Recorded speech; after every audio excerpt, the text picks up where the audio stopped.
Storm Tracker 9 weather with meteorologist Holden LaCroix.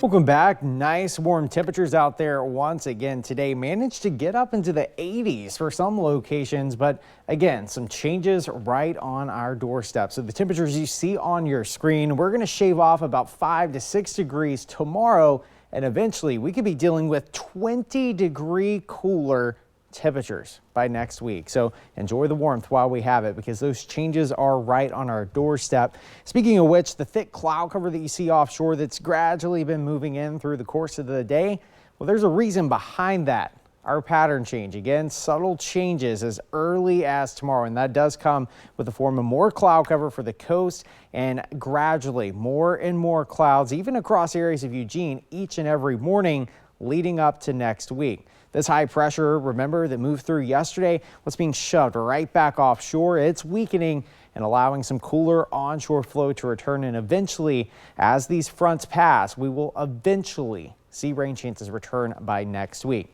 High temperatures tomorrow, though, you can see about 5 degrees cooler. Again, we should manage to get very close to the 80s up across the foothills, but for the most part, we are going to be staying in the 70s across the region, and we get even cooler over the next several mornings. Remember the phase system as we kind of trend cooler next week? Well, that's going to produce some low clouds, possibly misty conditions both Friday and Sunday morning. So if you want to get the car wash, I know we have all that pollen that's accumulated on it. I would hold off on Friday, Sunday, possibly Saturday or Thursday. We are expecting some drier weather, and this isn't rain chances. It's just going to be a little bit drizzly and possibly misty out there Friday and Sunday morning. Mainly aimed toward the coast, but that could spread inland, and we're going to be watching that closely. Here's 9 o'clock tonight. That fog, low-level clouds that you see inching closer toward the coastline, that starts to spread inland tomorrow morning. Notice, though, along I-5, we should stay clear. It's mainly up toward the coast range, and as you head up toward the foothills, that we are going to start to see some of that cloud cover. But eventually, as we kind of progress toward the weekend, the cloud cover thickens, increases, and even by Friday morning, those of you up into the foothills, we could be seeing some spot shower chances. These changes, again, right on our doorstep as early as tomorrow, 75 degrees. Watch the downward tick in temperatures. We are going to be struggling to get out of the 50s by next week.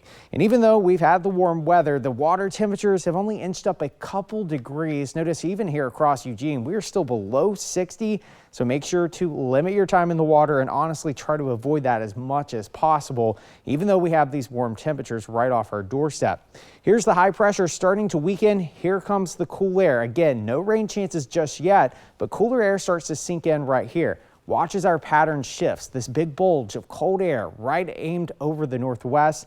That is going to lead to shower chances as early as next week. And you can see that on the 7-day forecast right here. We replace sun with clouds, cooler temperatures, and eventually rain chances for the coast next week, about 55 degrees. For the Umpqua Basin, around 78 degrees tomorrow afternoon, possibly 80 for you folks in Roseburg, but by next week, that is going to be a long shot. We are going to be in the 60s. Shower chances starting to move back in as early as Tuesday night. For the Cascades, sunny and 65 tomorrow, but eventually slight shower chances as I just showed you on future scan, but it's really next week that we're tracking rain up into the Cascades, about 46 degrees. And for Eugene and Corvallis, again, tomorrow is going to feel cooler, Matt, but especially Friday night. Next week, we're talking about clouds slowly inching in and eventually shower chances returning. Give us a hint real quick about where you may be hiking and taking us this week. Ooh, well, I was up at somewhere near Corvallis today. So if you follow me on social media, you know exactly where I was. But all right. Well, I saw your car here early this morning. I figured you were out hiking. Yep, that's the only reason I'm here early in the morning. It might come as a